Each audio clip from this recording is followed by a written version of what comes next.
오늘 본문은 도덕에 관한 여러 법을 소개하고 있습니다. 여기서 도덕이라 함은 하나님의 백성이 마땅히 지켜야 할 도리를 의미합니다. 오늘 본문에서 하나님은 먼저 성도덕을 말씀하시는데, 남자가 약혼하지 않은 처녀를 깨어 동침하는 경우 적용되는 규례입니다. 사람이 약혼하지 아니한 처녀를 깨어 동침하였으면 납폐금을 주고 아내로 삼을 것이며, 만일 처녀의 아버지가 딸을 그에게 주기를 거절하면 그는 처녀에게 납폐금으로 돈을 낼지니라. 여기서 꾀어라는 말이 나오는데, 이것은 남자가 의도적으로 약혼하지 않은 처녀에게 접근해서 동침하기까지 계속 유혹하는 것을 의미합니다. 이 경우 남자는 납폐금, 즉 결혼 지참금을 그 처녀의 아버지에게 지불하고 그 처녀를 아내로 맞이해야 됩니다. 결혼 지참금을 처녀의 아버지에게 주는 이유는 당시 결혼하지 않은 처녀는 아버지의 소유로 인정되었기 때문입니다. 그 처녀는 가정에서 여러 가지 노동력을 제공했는데 결혼함으로 말미암아 노동력을 상실하니 그 대가로 처녀의 아버지에게 결혼 지참금을 지불하는 것입니다. 당시 결혼 지참금은 대략 은 50세겔 정도였다고 합니다. 하지만 이 처녀의 아버지가 딸을 결혼시키기를 원치 아니하면 이 남자는 납폐금을 지불하고 결혼할 수는 없었습니다. 납폐금을 지불하는 것은 그가 성폭행의 죄를 지었기 때문입니다. 하지만 남자가 약혼한 처녀를 깨어 동침할 경우에는 엄한 규정이 적용됩니다. 이스라엘 사회에서 약혼이라는 것은 결혼과 동등한 가치가 있기 때문에 약혼한 처녀를 범한 남자는 무조건 돌로 쳐 죽여야 했습니다. 반면에 남자와 동침한 처녀의 처벌은 어디서 동침이 이루어졌느냐에 따라서 달라집니다. 만일 성읍 중에서 동침이 일어났으면 이 약혼한 처녀는 소리 질러서 사람들의 도움을 받을 수 있었음에도 불구하고 소리치지 않았기 때문에 그녀 역시 죽임을 당해야 했습니다. 그러나 들판에서 이러한 동침이 일어났을 경우에는 아무리 불러도 사람이 와서 도와줄 수 없었기 때문에 이 처녀는 처벌받지 않았습니다. 하나님은 성도덕과 관련한 이런 규정들을 통해서 결혼의 신성함과 또 이스라엘 사회의 거룩함을 유지하고자 하셨습니다. 성도덕과 관련된 또 다른 규정은 짐승과 행음하는 경우입니다. 이 경우 반드시 하나님은 짐승과 행음하는 자를 죽여라 명하십니다. 짐승과 행음하는 자는 반드시 죽일지니라. 하나님의 창조 섭리는 남녀가 결혼을 통해서 성적 기쁨을 누리고 자손을 번성케 하는 것입니다. 그런데 이스라엘 자손 가운데는 짐승과 동침하는 그런 해괴망측한 짓을 벌이는 일이 있었습니다. 아마도 이방인들이 하는 행위를 보고 따라한 것 같은데, 하나님이 이러한 가증한 행위를 이스라엘 자손 가운데 절대로 금하십니다. 그리고 하나님은 영적 간음을 엄히 다루십니다. 영적 간음이라는 말은 하나님 아닌 다른 대상을 섬기는 것을 의미합니다. 먼저 하나님은 무당에 대해서 말씀하십니다. 너는 무당을 살려두지 말라. 무당이 어떤 사람입니까? 주술을 써서 죽은 영혼을 불러올리고 또 점을 쳐서 사람들을 미혹시키는 그런 자입니다. 그런데 무당이 불러올리는 죽은 자의 영혼은 사실 그 죽은 자의 영혼이 아닙니다. 바로 악한 영이 죽은 자의 그 영혼의 행세를 하는 것입니다.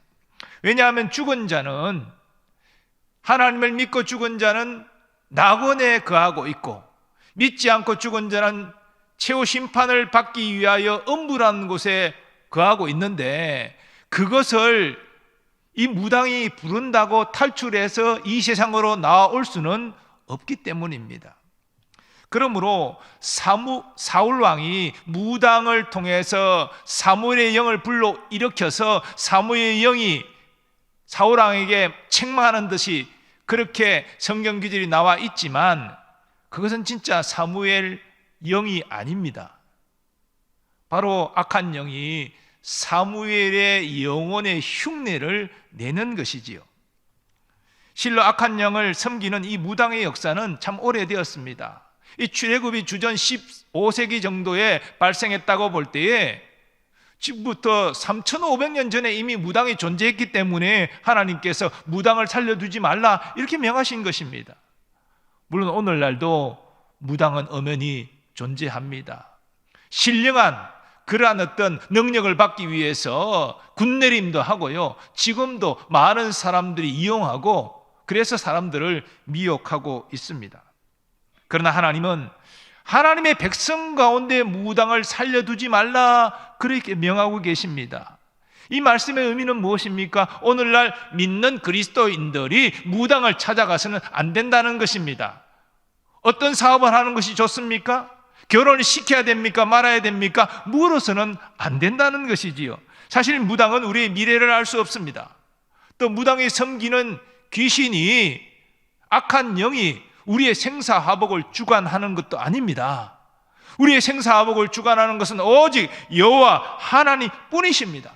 그러므로 우리는 힘들다고 어렵다고 무당을 찾아가면 안 됩니다. 힘들고 어려울 때 누구를 찾아가야 됩니까? 여호와 하나님을 찾아가야 되는 것이지요. 그분 앞에 엎드리고 구해야 되는 것이지요.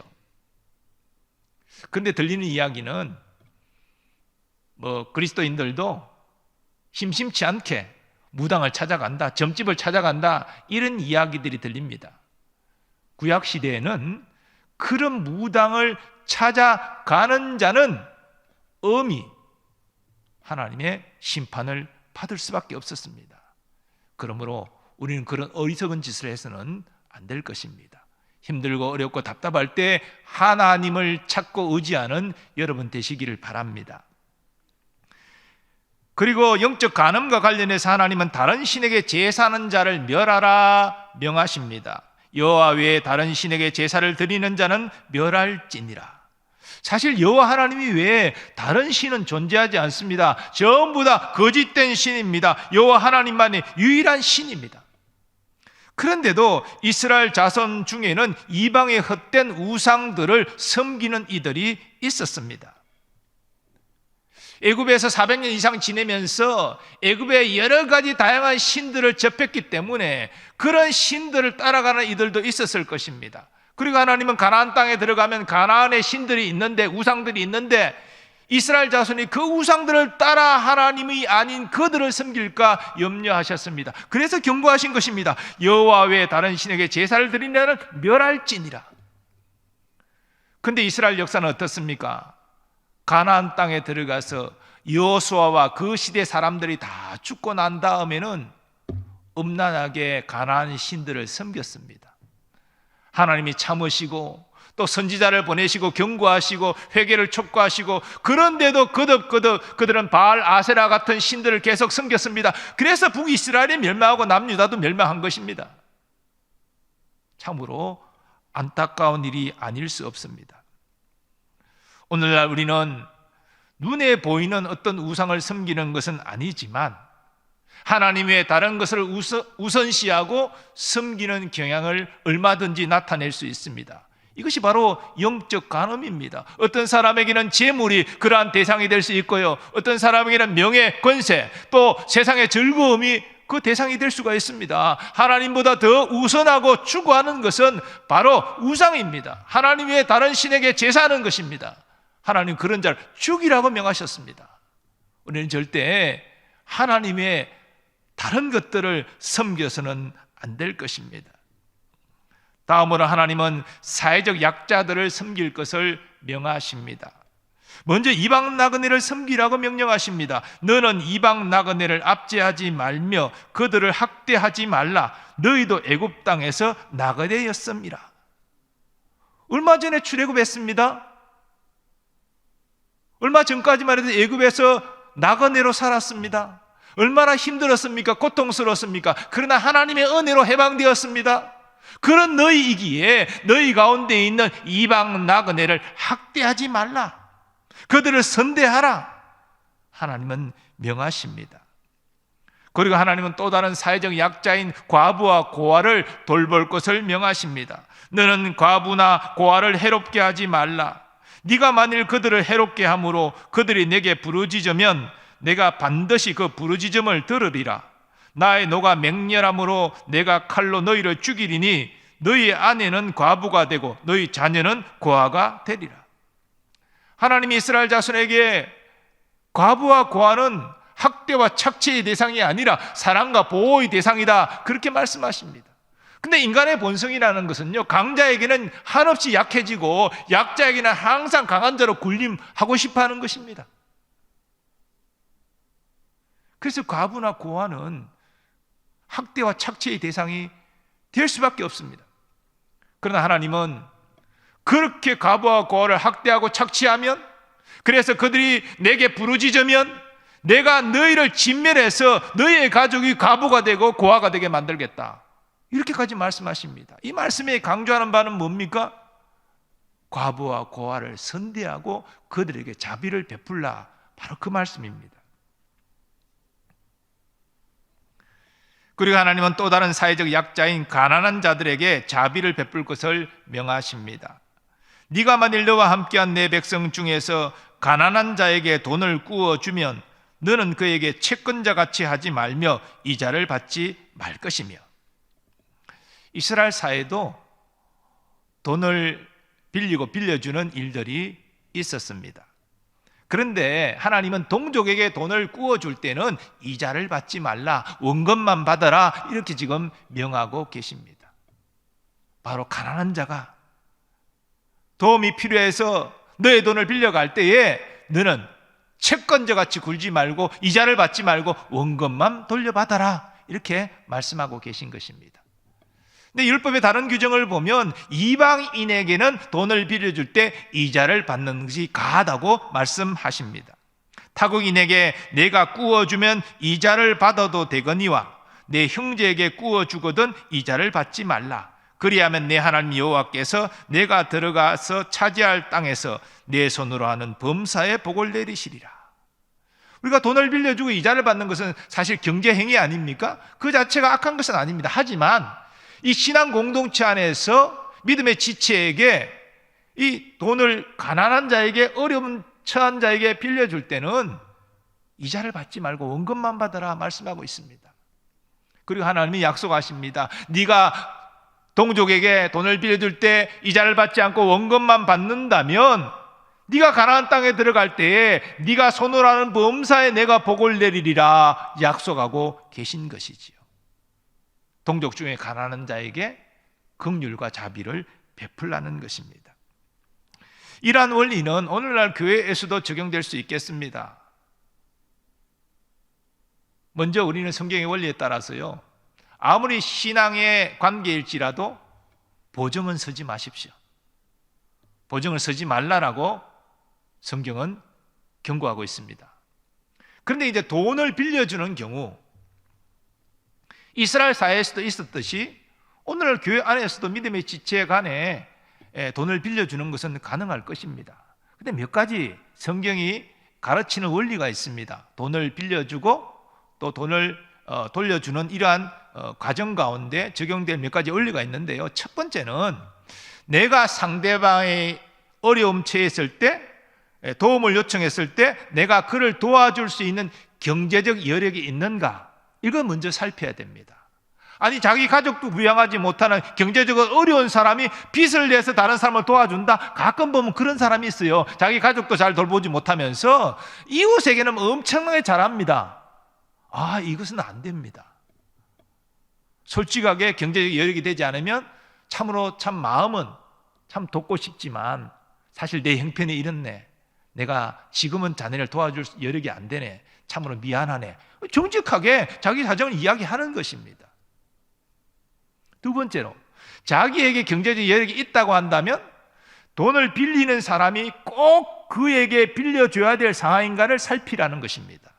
어떤 사람은 돈을 빌려서 흥청망청 유흥비로 씁니다. 아니 그 돈 때문에 그런 유흥비로 탕진해가지고 더 타락한 삶을 살아갑니다. 아니 이런 사람에게 돈을 빌려주면 되겠습니까? 덜 망치는 것이지요. 그래서 이 사람이 정말 이 돈이 필요한가, 이걸 살펴야 됩니다. 그래서 꼭 이 사람은 지금 도와줘야 되겠다 판단했으면 그 세 번째, 아낌없이 도와주라, 이렇게 성경은 말하고 있습니다. 첫 번째는 내게 도울 여력이 있는지를 살피라. 두 번째는 상대방을 정말 도와야 될 사람인지를 살피라. 이것이 두 가지가 확인되면 아낌없이 도와라. 이게 성경이 가르치는 바입니다. 그리고 마지막 네 번째는, 그렇게 해서 도움을 받은 사람은 반드시 갚아라. 가끔 보면 믿음의 지체끼리 돈을 빌려서 안 갚는 사람들이 있어요. 천천히 갚으면 되지, 내가 도망갈 것도 아니고 그런 거 갖고 그러냐, 쉽게 생각합니다. 아닙니다. 갚을 수 있는 형편이 될 때는 반드시 갚아야 됩니다. 그런데 이 과정 가운데 오늘 본문을 적용하면, 믿음의 지체를 도울 때는 이자를 받지 말라. 내가 여력이 있고 상대방이 정말 도와야 될 상황이면 이자를 받지 말고 아낌없이 도와주라. 도움을 받은 사람은 은혜에 감사하고 반드시 갚으라. 이것이 성경이 가르치는 적용점입니다. 또 하나님은 가난한 자를 섬기는 것과 관련해서 추가로 당시 상황에 특수한 말씀이지만 이런 말씀하십니다. 네가 만일 이웃의 옷을 전당 잡거든 해가 지기 전에 그에게 돌려보내라. 그것이 유일한 옷이라. 그것이 그의 알몸을 가릴 옷인즉 그가 무엇을 입고 자겠느냐. 그가 내게 부르짖으면 내가 들으리니 나는 자비로운 자임이니라. 당시 출애굽한 이스라엘 자손의 옷은 머리부터 발끝까지 치마 형태로 된 통으로 된 옷입니다. 그 당시 제사장이, 이후의 율법 규정에 따라서 제사장이 속옷을 만들어 입었지만 하나님이 이 계단을 만들지 말라, 하체가 드러나면 수치가 됩니다, 이런 이제 율법 규정의 내용을 나오는 거 보면 일반인들은 속옷을 안 입었습니다. 그래서 겉옷을 전당 잡히면 알몸이 된다라고 오늘 본문도 말하고 있지 않습니까? 낮에는 괜찮아요. 우통을 다 벗어도 문제 없어요. 아열대 기후에 따뜻하기 때문에. 그러나 아열대 기후에 특히 건조한 상태에서 밤이 되면 굉장히 춥습니다. 그래서 이 가난한 자의 겉옷은 이불을 대신하는 용도로 쓰여집니다. 가난해서 겉옷을 전당 잡고 돈을 다소간 빌렸지만 이 전당 잡은 사람은 이 가난한 자가 저녁이 되기 전에 그 겉옷을 이불로 덮고 자야 되기 때문에 돌려주라, 그걸 지금 말하고 있는 것입니다. 하나님은 가난한 자가 고통받는 것을 하루를 넘기지 않도록 그 겉옷을 돌려줄 것을 명령하고 계신 것입니다. 바로 가난한 자를 배려하라는 것입니다. 그러므로 만일 어떤 가난한 사람이 전당 잡힌 옷을, 겉옷을 돌려받지 못해서 추위에 떨면서 하나님께 호소하게 되면 옷을 돌려주지 않은 자를 하나님께서 책망하리라 말씀하고 계신 것입니다. 계속해서 하나님은 하나님을 바르게 섬기는 삶을 말씀하십니다. 이와 관련해서 하나님은 백성의 지도자와 관련하여 이런 말씀하십니다. 너는 재판장을 모독하지 말며 백성의 지도자를 저주하지 말지니라. 왜 재판장을 모독하면 안 되고 백성의 지도자를 저주하면 안 됩니까? 또 그것이 하나님을 바르게 섬기는 것과 무슨 관계가 있습니까? 재판장, 백성의 지도자, 하나님이 세우셨기 때문입니다. 그래서 그들에게는 하나님이 주신 권위가 있기 때문입니다. 만일 재판장을 모독하고 백성의 지도자를 저주하게 되면 그것은 그 권위를 무시하는 것이 되지 않습니까? 그 권위를 주신 분은 하나님이신데 그 권위를 무시하는 것은 권위를 주신 하나님을 무시하는 것과 같은 것입니다. 이것은 하나님을 바르게 섬기는 예가 아니겠지요. 오늘날 교회나 국가의 지도자, 하나님이 세운 권위자를 존중하는 것도 같은 이유입니다. 교회 지도자가 물론 실수할 수 있고 허물이 있을 수 있겠죠. 그럼에도 불구하고 존중하는 것은 하나님이 그에게 권위를 주셨기 때문입니다. 그리고 권위자들은 하나님이 주신 권위 앞에서 두렵고 떨림으로 주의 일을 감당해야 됩니다. 왜냐하면 그 권위를 주신 하나님이 그에게 심판하실 것이기 때문입니다. 그래서 교회 지도자들은 내가 하나님의 권위가 있으니까 성도들이 나를 함부로 어떻게 못해, 이렇게 생각하면 안 됩니다. 성도들이 심판하는 거하고 하나님이 심판하는 거 차원이 틀려요. 그래서 두렵고 떨림이 있어야 되는 것입니다.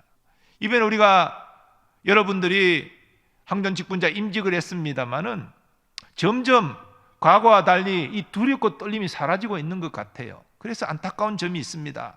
정말 과거에는 우리 믿음의 선배들 정말 항전 직분자로 임직받는 것에 대하여 참 두렵고 떨림이 있었습니다. 왜냐하면 하나님이 권위를 주셨기 때문에 하나님 앞에서 잘못 행했다가는 하나님의 엄중한 책망을 받는다, 이걸 알기 때문에 두렵고 떨림으로 임직을 했습니다. 근데 지금 하나님 주신 권위를 어떻게 성실하게 사용해야 될지, 이런 부분에 대한 두렵고 떨림이 점점 사라지고 있는 것 같아서 그게 참 큰 안타까움이 있는 것입니다. 우리 성도들은 하나님이 세운 권위자를 존중해야 됩니다. 그리고 교회 지도자들은 그 권위를 사리 사역을 위해서 쓰는 것이 아니라 하나님의 뜻대로 성실하게 사용해야 되고, 그리고 하나님 앞에 모든 판단을 받는다는 것을 두리고 떨림으로 생각해야 됩니다. 이것이 하나님을 바르게 섬기는 법입니다. 그리고 하나님은 하나님께 마땅히 바칠 것에 대하여 말씀하십니다. 너는 네가 추수한 것과 네가 짜낸 즙을 바치기를 더디하지 말지며 내 처음 난 아들들을 내게 줄지며 내 소와 양도 그와 같이 하되 이래 동안 어미와 함께 있게 하다가 8해 만에 내게 줄지니라. 여러분, 하나님의 은혜 아니면 땅의 소산을 수확할 수 없습니다. 적절한 햇빛과 강수량, 또 적절한 땅의 영양분이 공급되어져야지만 땅의 소산이 만들어지고 추수가 가능한 것입니다. 그러므로 이 수확을 거두고 난 다음에 이런 수확을 허락하신 하나님께 감사합니다. 수확의 소산을 하나님께 드리는 것은 너무나 당연한 일인 것입니다. 그리고 하나님은 장자를 하나님께 바칠 것을 요구하시는데요, 언뜻 보면 이게 무슨 말이야? 아니, 대를 이을 장자를 하나님께 바쳐버리면 그 집안은 어떻게 돼? 이런 생각이 들지만, 이 장자를 바칠 것을 요구하시는 것은 애굽의 장자 죽음 사건과 관계가 있습니다. 애굽의 10번째 재앙, 출애굽 직전에 내린 이 재앙에 애굽의 모든 집안에 처음 난 것들이 다 죽습니다. 장자도, 그리고 짐승의 초태생도 다 죽게 되는데, 그 위기 가운데 하나님은 모세를 통해 이스라엘 자손에게 명하셨습니다. 어린 양을 잡아 그 피를 너의 집에 임방과 설주에 발라라. 그러면 죽음의 재앙의 천사가 그 피를 보고 그 집으로 들어가지 않고 그 집을 뛰어넘어가리라. 이 유월절 유래잖아요. 그래서 하나님 명에 순종한 이스라엘 자손의 집의 장자는 한 사람도 죽지 않았습니다. 다시 말해서 하나님이 이 장자 죽음의 재앙 가운데 이스라엘 자손의 장자들을 다 구원하신 것입니다. 그래서 하나님은 이스라엘의 장자는 내 것이다, 내가 살린 것이다, 이렇게 지금 말하고 있는 것입니다. 그리고 하나님이 장자를 내게 바치라고 명하셨을 때 실제로 제물로 바치라는 말이 아닙니다. 하나님은 오세겔로 모두 장자를 대속할 수 있게 하셨습니다. 중요한 것은 너희의 장자들은 내가 살렸기 때문에 나의 것이다, 이것을 기억하라. 이것이 하나님이 이스라엘 자손에게 주시는 메시지였습니다. 그러나 짐승의 초태생은 희생제물로 하나님께 드려야 했습니다.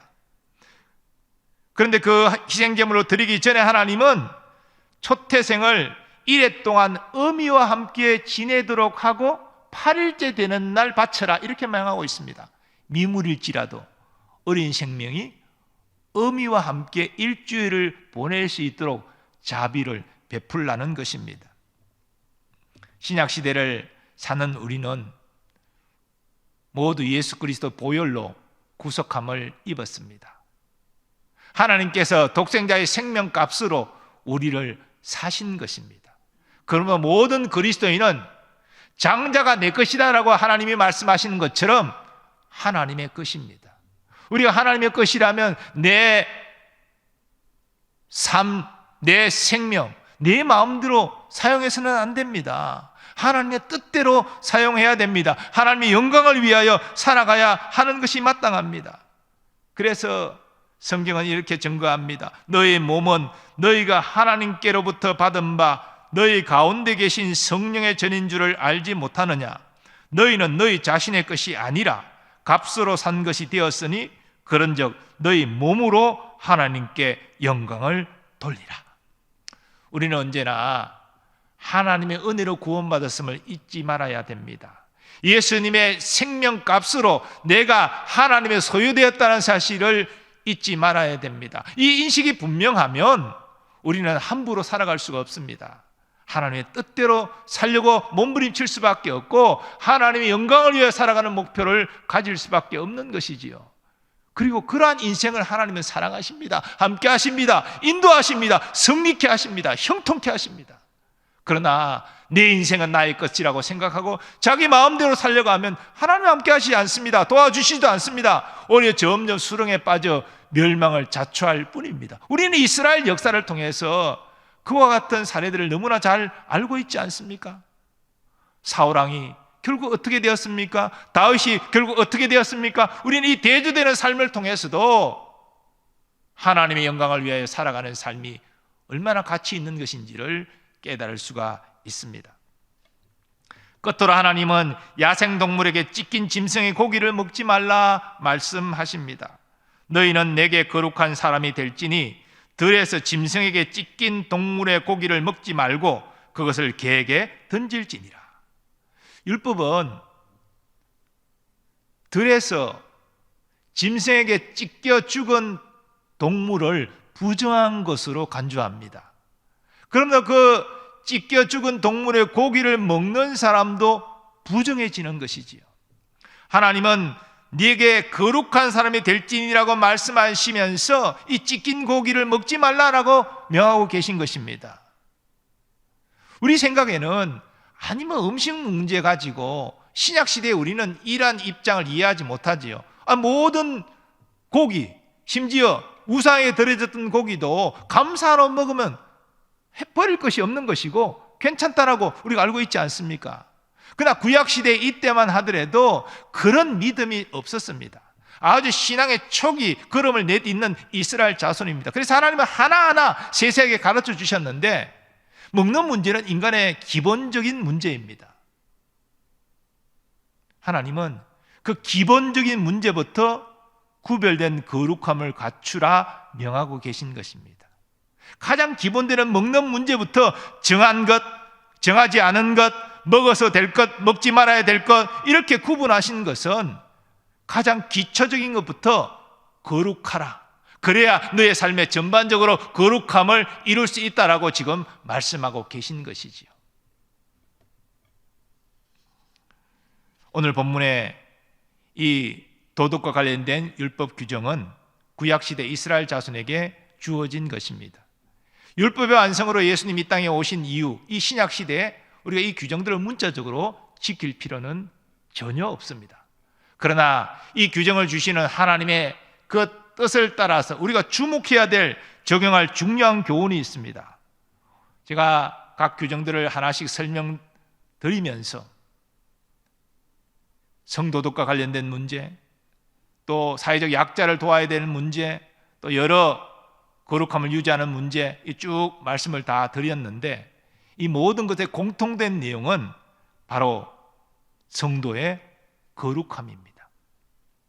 하나님이 이스라엘 자손이 거룩하게 세상 사람들과 구별되기를 원하셨기 때문에 이러한 여러 도덕 규례들을 주신 것입니다. 즉 하나님께서 이스라엘 자손에게 하신 다음의 말씀이 오늘 우리에게도 여전히 유효하다는 것입니다. 너희는 거룩하라. 이는 나 여호와 너희 하나님이 거룩함이니라. 거룩함은 하나님의 본성입니다. 하나님 자체가 거룩한 분이십니다. 흠도 점도 티도 없는 완전히 의로운 분이십니다. 그리고 하나님은 이러한 거룩함을 자기 백성들이 담기를 원하십니다. 내가 거룩하니 너희도 거룩할지니라. 이것은 구약과 신약을 아우르는 하나님의 요청입니다. 이런 의미에서 우리는 이 땅에 오셔서 하나님의 거룩함을 나타내신 예수님의 성품을 닮아가야 하는 것입니다. 그것은 하나님의 백성이 추구해야 될 성화의 삶입니다. 이를 위해서 성경은 버릴 것을 버리고 취할 것을 취하라, 그렇게 명합니다.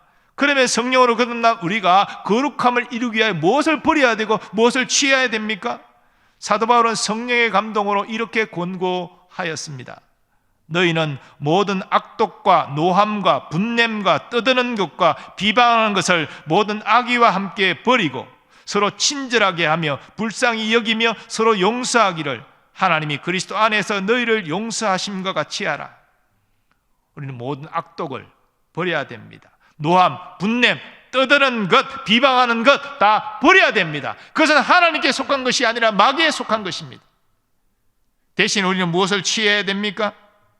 우리는 서로 친절과 불쌍히 여김과 용서를 취해야 됩니다. 행해야 합니다. 그것은 하나님께 속한 것이기 때문입니다. 베드로 사도도 비슷한 권면을 했습니다. 그러므로 모든 악독과 모든 기만과 외식과 시기와 모든 비방하는 말을 버리고 갓난 아기들 같이 순전하고 신령한 젖을 사모하라. 이는 그로 말미암아 너희로 구원에 이르도록 자라게 하려 함이라. 역시 베드로 사도는 악독, 기만, 외식, 시기, 비방하는 말 버리라 명합니다. 그리고 신령한 젖을 사모하라 말합니다. 신령한 젖이 무엇입니까? 하나님의 말씀입니다. 그 말씀이 너를 구원에 이르도록 자라게 할 것이다, 그렇게 말합니다. 여기에서 말하는 구원은 영생을 말하는 것이 아닙니다. 이미 하나님의 자녀는 영생을 얻었잖아요. 구원에 이르도록 자란다는 말은 바로 신앙의 성숙을 말하는 것입니다. 성화를 말하는 것이지요. 우리는 구원받았지만 아직 완전한 구원이 이르지 않았습니다. 영생을 얻었지만 완전히 성화되지 않았습니다. 계속 성화되어 가야 됩니다. 이런 의미에서 우리는 계속 구원을 이루어가는 자들인 것이지요. 그 구원을 이루어가는 인도자가 무엇입니까? 하나님의 말씀인 것입니다. 하나님 말씀을 가까이 하고 하나님 말씀과 함께 살아가는 사람은 영적으로 성숙하게 된다는 것이지요. 우리가 사모하고 우리가 붙들어야 될 것이 하나님의 말씀이라, 그것이 성도의 거룩함을 이루는 원천이다, 그렇게 증거하고 있는 것입니다. 성도의 거룩함을 이룸에 있어서 하나님의 말씀은 필수적입니다. 사랑하는 교우 여러분, 오늘 이 시대에 한국교회 위기라고 합니다. 그 위기에 여러 요인들이 있지만 그 중에 중요한 요인이 오늘날 전도가 안 된다는 것입니다. 우리 교회도 보면 2015, 16년부터 전도가 급격하게 감소했습니다. 그 이전 전도, 1년 전도 숫자의 거의 절반 가까이로 떨어졌습니다. 이제 이 코로나 2년이 지나면서 전도는 더 힘들어지겠죠. 위기입니다. 그래서 한국교회는 이미 2014년부터 교단 통계표 상으로 보면 교단 교인 수가 계속 줄고 있고 최근에는 급격하게 감소하고 있습니다. 뭐 여러 원인이 있겠죠. 뭐 저출산의 문제, 또 소득이 높아지고 삶에 여유가 생기고 뭐 이런 여러 가지 요인들이 있을 것입니다. 그러나 가장 큰 직접적인 원인은 전도가 안 되는 것이죠. 왜 전도가 안 됩니까? 오늘 이 시대 사람들은 우리의 말을 주목하는 것이 아니라 우리의 삶을 주목하고 있기 때문입니다. 우리의 메시지보다 그 메시지가 전하는 자의 삶을 변화시켰는가? 이걸 주목하기 때문입니다. 근데 안타깝게도 오늘날 이 기독교의 사회적 신뢰도가 주요 종교 가운데 꼴찌입니다. 가톨릭보다 훨씬 못하고 불교보다도 못합니다. 왜 이렇게 되었습니까? 교회가 세속화되었기 때문입니다. 교회가 다투고 분열했기 때문입니다. 우리가 하나님 말씀대로 거룩하게 살지 못했기 때문입니다. 그래서 전도가 안 되는 것입니다. 교회를 보고 믿는 자들을 보니까 흔히 말하는 대로 예수는 좋지만 그리스도인들은 싫어요. 이런 말 하는 것입니다. 왜냐하면 우리가 그리스도를 닮지 못했기 때문에, 그리스도의 향기를 나타내지 못하기 때문에 그런 비난과 조롱을 받고 있는 것입니다. 그러므로 이 시대 교회의 영적 회복의 키는 다른 데 있지 않습니다. 교회의 거룩함을 회복하는 것입니다. 우리가 말씀에 순종해서 거룩함을 회복하는 것입니다. 저는 이거 외에 다른 길이 없다고 생각합니다. 우리가 마땅히 예수 그리스도 아름다운 성품을 닮아가는 것이 마땅한 일이지만 더욱 이 시대는 이것이 중요함을 우리에게 요청하고 있다는 것입니다. 우리가 말씀에 순종하는 거룩함을 사람들에게 나타내고 그리스도의 향기를 나타낼 때 그때 사람들 우리의 말을 들을 것입니다. 그리고 우리를 변화시킨 그 예수님, 나도 만나기를 원합니다. 그 발걸음을 교회로 옮길 것입니다. 그래서 교회의 영광이 회복될 것입니다. 하나님은 지금 우리에게 거룩함을 회복하라 말씀하십니다. 우리가 거룩함을 회복하는 길은 우리 자신을 부인하고 말씀 앞에 우리를 쳐서 복종시켜 순종하는 데 있습니다. 순종하는 데 하나님의 거룩함이 나타나고 그의 영광의 회복이 이루어집니다. 이러한 귀한 일에 우리 모두가 하나님께 쓰임받기를 간절히 소원합니다. 아버지 하나님, 오늘 말씀을 통해서 우리에게 거룩함을 요청하시는 주님의 음성을 듣게 하시니 감사합니다. 이스라엘 자손에게도 이 여러 도덕 규례를 통해서 거룩함을 요구하셨는데 오늘 특별히 우리에게 거룩함을 요청하시는 하나님의 음성을 듣고 믿음으로 순종하여 반응하는 우리 모두 되게 하여 주옵소서. 예수님의 존귀하신 이름으로 기원하옵나이다. 아멘.